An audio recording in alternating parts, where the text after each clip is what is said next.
Magandang umaga po. Good morning, buenos dias, konnichiwa, bonjour. Ngayon po ay 19 September,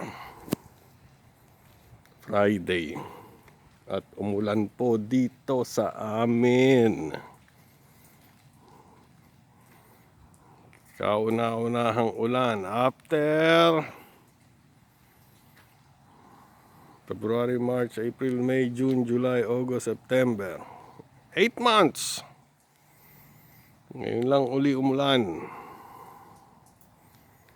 Tuwan-tuwa ang mga jalaman namin. Hindi ako magdidilig ngayon. Pero kulang pa yan, malalaman natin mamaya. Kasi sabi nila, alas 8 pa lang. Sabi nila, 9:30 titigil ang ulan.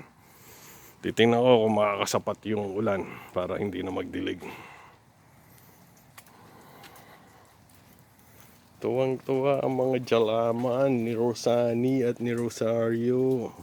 Yun, apaw na po doon sa loob. Mamaya naman po ay titingnan ko sa likod. Tikatik lang po ang ulan pero dire-diretso. Kaya hindi ko alam kung ako makakapag-ikot at magagawa ko yung araw-araw kung 5 kilometers na walk around the block. Okay, babalikan ko po kayo mamaya at lilipat po ako doon sa likod namin. Mag-check po ako doon.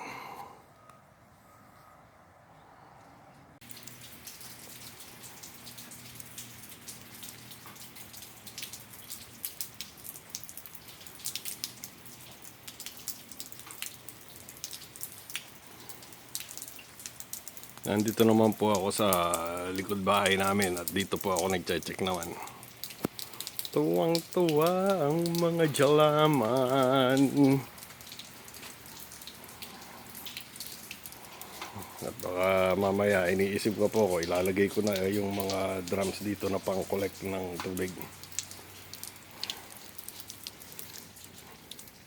Sabihin ng Diyosawa ko, ba't hindi mo inilagay yung mga barrel para nakapag-kolekta na ng tubig?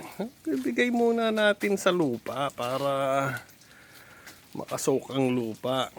Meron po akong 1, 2, 3, 4 na upo na upcoming. Ngayon pa po ang isa nando doon po. Medyo malayo po. Marami na rin mga hinog na kamatis. Marami na rin po kami na-freeze ng mga kamatis eh. At mukhang kailangan ko na uling buuin ang aking water system. Yung pang-collect ko ng tubig ulan. Well, malalaman po natin yan. At ako'y mag-check muna kung may mga dapat iligpit na mababasa or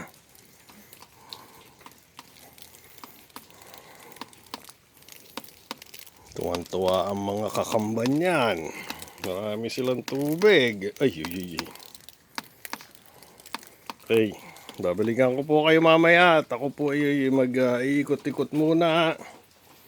Uy, may mga takip ang aking mga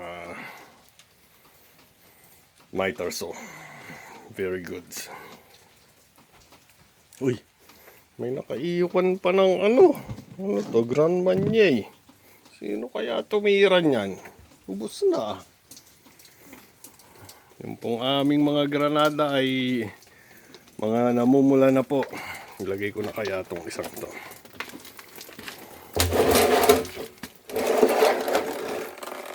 Nakakapag yan po. Ginawa ko po nung last year yan. Mga bulok na eh. Ngayon po yung original na kahoy. Pinalitan ko po yung sheeting saka yung bubong sa taas.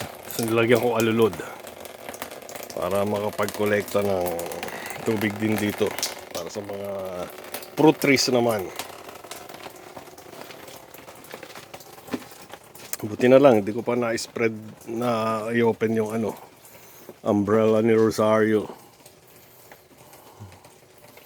Tuwan-tuwa ang mga jalaman ko. Ito po yung mga granada po namin. Mga nagpuputukan na po. Mga nagpupulahan na. Pwede na pong i-harvest siguro to mga 2 weeks na lang. Pero yung pong supervisor ko magdi-decide niyan. AKA yung josawa ko. Tuwan-tuwa din ang kalamansi na ulanan sila.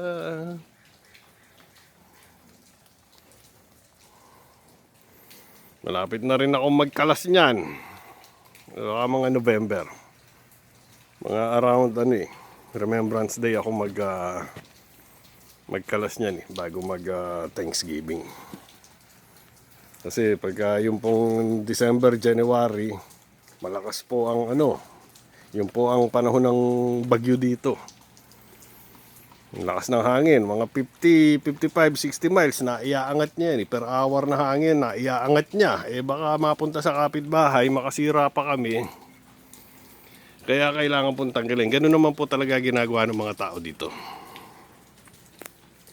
Tanggal kabit. Kasi nga, pag natangay ng hangin at nasira yung property nung tumutulo neighbor nyo, magbabayad kayo. Okay, babalikan ko po kayo mamaya at magpupwesto po ako ng mga barrel ng tubig.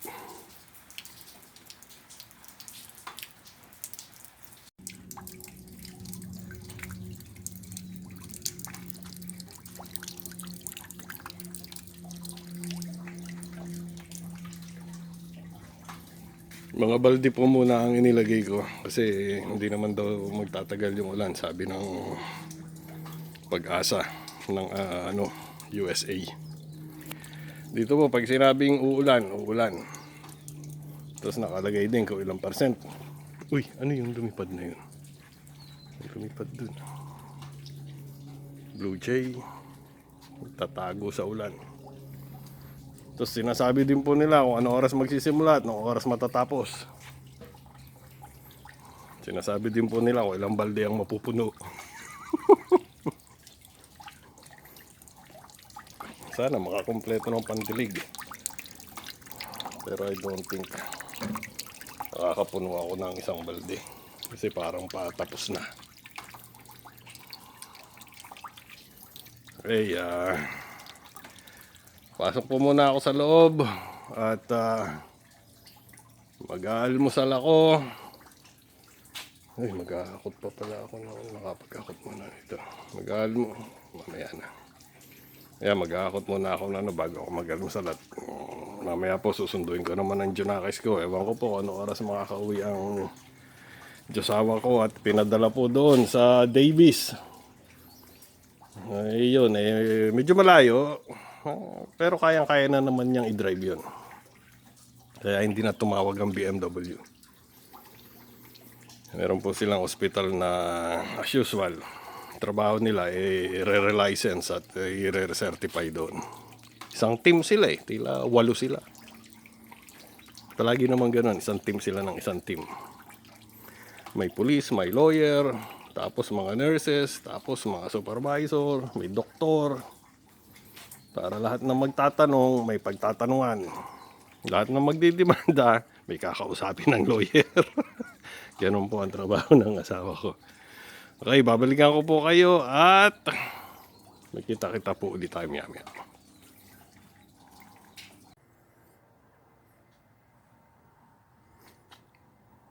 Tapos na po yung ulan, umaaraw na po.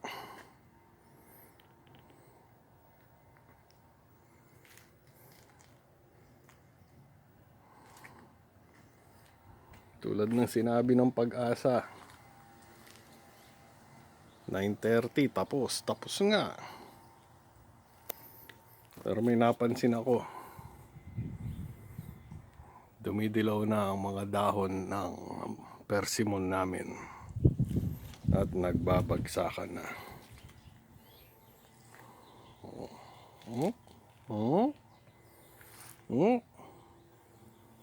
Senyales na ng darating na taglamig.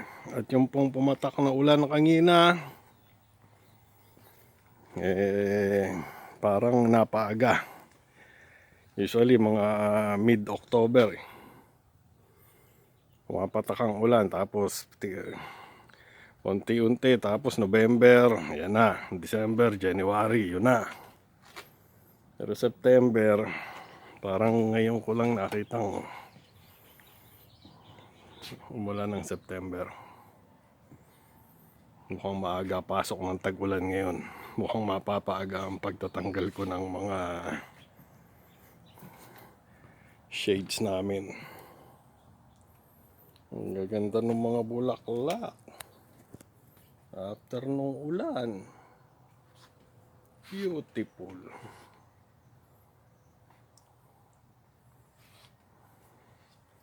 Talagang pag nadidiligan ng halaman, lalo na ng tubig ulan, maganda. Kanina wala yan, ngayon meron agad nun, no? Dahil lang sa ulan.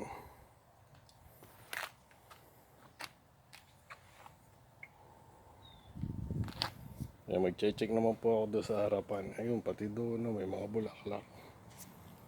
Mag-check po ako doon sa harapan. Tsaka may papakita pa ako doon sa kabilang side.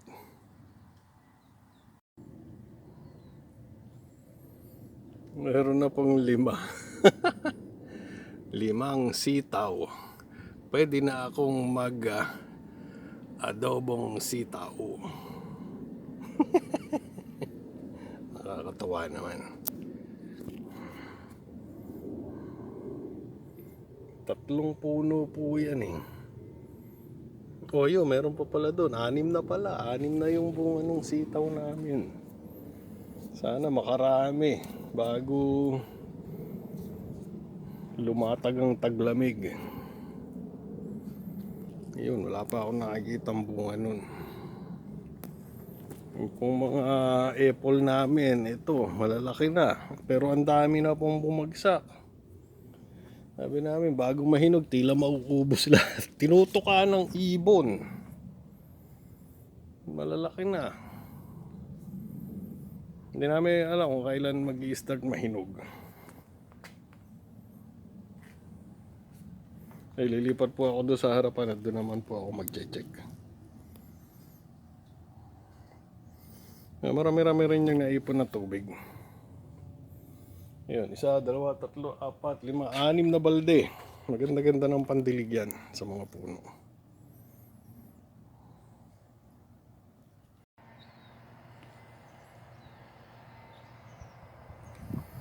Ang ganda rin ng mga bulaklak sa harapan after nung ulan.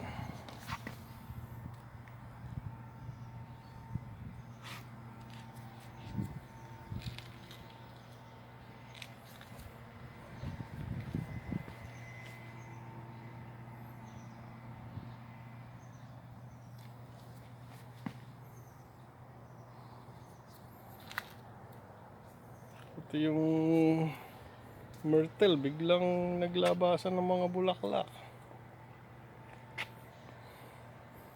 Pati yung black eyed peas doon, no, biglang namulaklak din.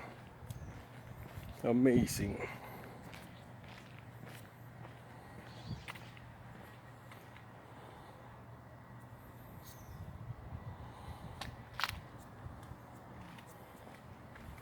Mga 2 hours na ulan lang yan.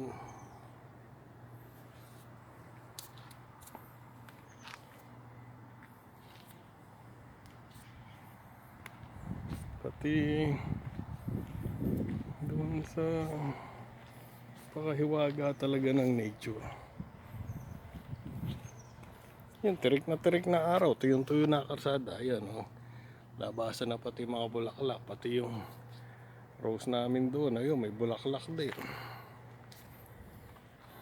Mainit na uli. Bumalik na uli ang init. Ayos. Pati yung mga mandarin namin. Kakauntik po ang bunga ngayon. Ayan. Mga December pa yan eh. Pero may bunga po. Pero Parang nagpapahinga siya ngayon. Kukuntig bunga niya ngayon. Parang bigla ring lakihan after nung ulan. Okay. Maraming salamat po sa pagsama nyo sa akin ngayong araw na to. At ako po ay naggagawa uli dito sa garahe namin. Nag-aakot po ako ng mga pang Halloween. At mamaya po, ayan, tirik na naman ang araw. Pero medyo maulap. Ay susunduin ko na anak ko in, let me check the time. Malapit na, 2:00 na pala. Half an hour na lang, susunduin ko na ang Junakis. At nag-text naman ng Diyosawa ko, pauwi na raw siya. Pero may nag-aya daw ng date sa kanya na lunch. So kakain muna sila bago siya umuwi. Okay, mag-ingat po tayong lahat. At ingatan po natin ang bawat isa. Magandang hapon na po dito. Magandang tanghali. At maraming salamat po ulit sa pagsama ninyo sa akin ngayon. Mabuhay!